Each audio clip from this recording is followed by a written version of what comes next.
Good morning to the students of class 7. Today we are going to discuss the 7th number chapter of your mathematics book.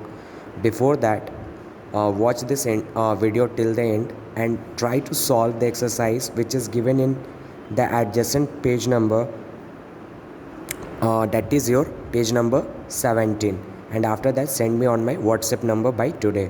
So let's start. The chapter name it is the structure of the atmosphere, यानी कि today we are going to discuss into how many layers the atmosphere, or you can say our atmosphere, is being divided. So firstly we will know the definition of atmosphere. I think you all guys are aware with the definition of atmosphere. What is the definition says? The definition says that it is basically the mixture of gases which surround the earth or any other planet, which is called as atmosphere.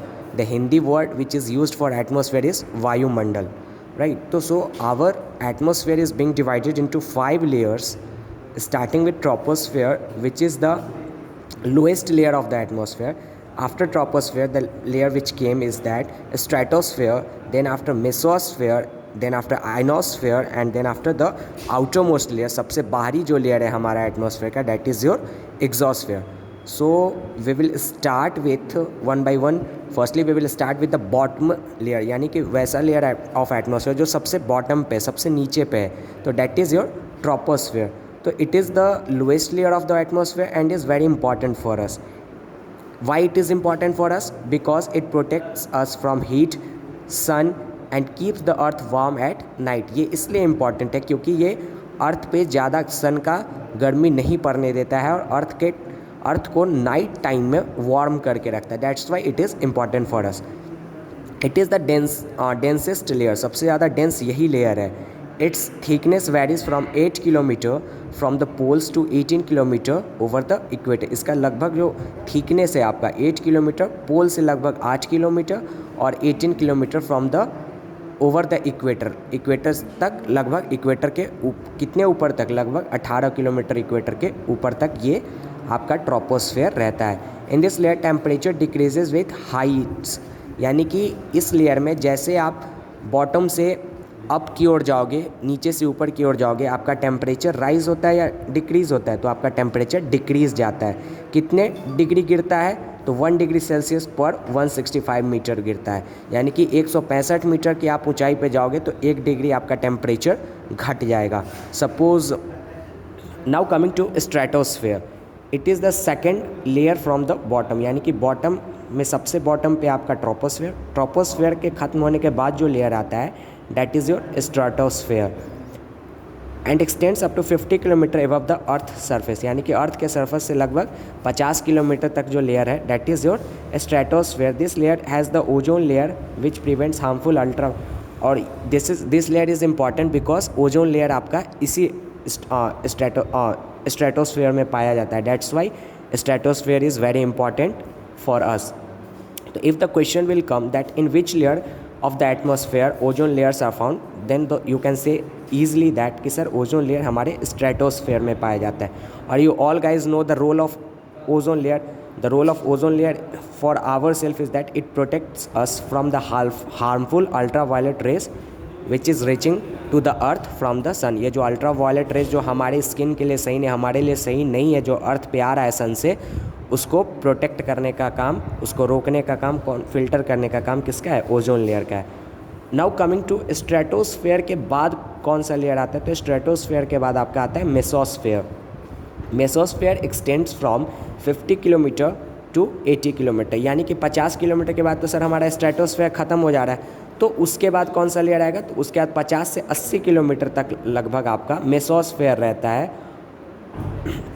और ये किसके ऊपर रहता है? ये stratosphere के ऊपर रहता है. सबसे बॉटम पे ट्रोपोस्फेयर, फिर उसके ऊपर स्ट्रेटोस्फेयर लगभग 50 किलोमीटर तक, और फिर 50 किलोमीटर से लेकर के 80 किलोमीटर लगभग मेसोस्फेयर. और मेसोस्फेयर में here temperature decreases with height till it reaches 100 degree Celsius at the end of the mesosphere. यहाँ पे बोलता है कि टेम्परेचर डिक्रीज़, यहाँ पे भी आपका टेम्परेचर डिक्रीज़ ही होते रहता है जब तक आप 100 डिग्री जब तक वो 100 डिग्री सेल्सियस तक ना पहुँच जाए.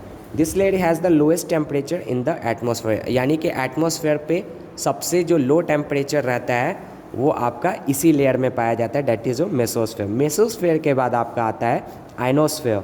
Ionosphere extends up to 450 kilometre, यानी कि 80 किलोमीटर से लेकर के 450 किलोमीटर तक का जो लेयर है that is your ionosphere. It contains electrically charged gas particles that reflect radio waves and hence are important for communication. यही जो लेयर है आपका, ये रेडियो वेव्स को रिफ्लेक्ट करता है और हमें कम्युनिकेशन, बातचीत करने में हेल्प करता है।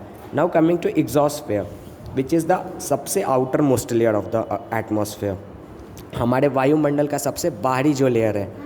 This is the outermost layer of the atmosphere in which the air becomes thin until it ultimately merge into outer space. जब तक इस लेयर में हमारा जो एयर रहता है वो बहुत ज़्यादा थिन रहता है।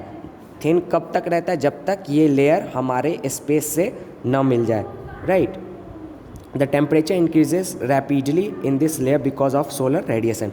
इससे पहले वाले लेयर्स में हम लोग देख रहे थे कि टेम्परेचर हाइट के साथ घट रहा था, लेकिन यहाँ पे हाइट के जैसे जैसे आप ऊपर जाओगे इस लेयर में, वैसे वैसे आपका टेम्परेचर बढ़ते चला जाता है। क्यों? क्योंकि ये सन से सोलर रेडिएशन यहाँ पे सबसे ज़्यादा पाया जाता है इसी क्योंकि ये सबसे ऊपर है स्पेस पे, तो सबसे ऊपर जो लेयर है उसी पे डायरेक्ट सनलाइट सबसे ज़्यादा आ रहा है, तो डेट्स वाई यहाँ पे टेम्परेचर आपका हाइट के साथ इंक्रीज़ होता है, ना कि डिक्रीज़ होता है। तो this is all about the 5 layers of what, 5 layers of the atmosphere, or you can say the structure of atmosphere. आपका पूछ सकता है कभी कोई क्वेश्चन कि जो एयरक्राफ्ट वगैरह है ये आपका कहाँ पे किस लेयर में फ्लाई होता है, तो एयरक्राफ्ट आपका स्ट्रेटोस्फेयर से नीचे और ट्रोपोस्फेयर के, यानी कि स्ट्रेटोस्फेयर से ट्रोपोस्फेयर के बीच का जो एरिया है उसी में आपका एरोप्लेन फ्लाई होता है।